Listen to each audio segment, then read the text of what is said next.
Finally, also a few words on Iran.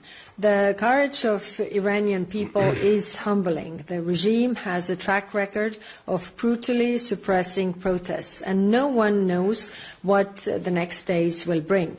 The heavy-handed and brutal response by the security forces is unacceptable and exposes a regime afraid of its own people.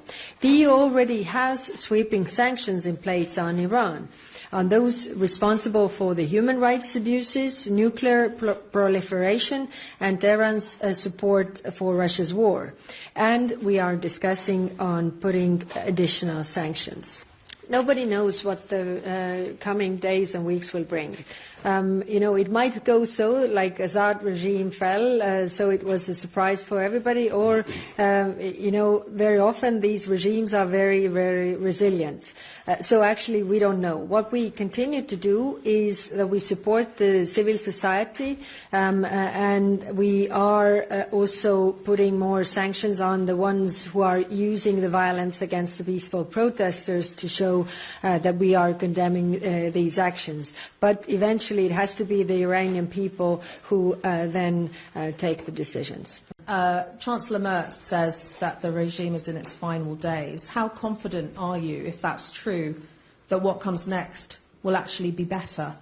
And also on Greenland, Donald Trump seems fairly set on his ambitions when it comes to Greenland at the moment. How far is Europe prepared to go to prevent the US from taking it over? Thank you. On Iran, yes, history is also full of examples where there has been, toppling of the regimes. But the question is, what comes after? Right now, like I said, it's not clear whether the regime is going to fall or not. It's clear that the protests are massive. It's also clear that the regime is brutally suppressing and killing people to really incite fear in the societies. And this is how the regimes operate.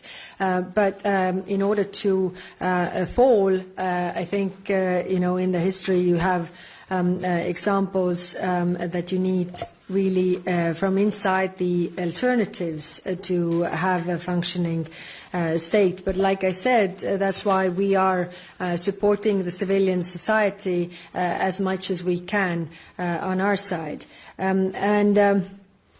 Regarding the what will we do regarding those ambitions, like you mentioned, regarding Greenland, I think it's not right to discuss this in the media. We have those discussions.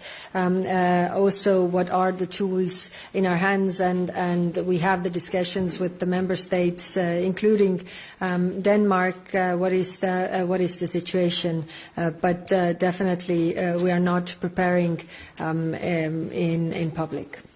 The least we can say is that it would be a real unprecedented situation in history of NATO and in history of any defense alliance in the world. So we are preparing, we are discussing, and we discuss the alternatives and the different options, but nothing in public.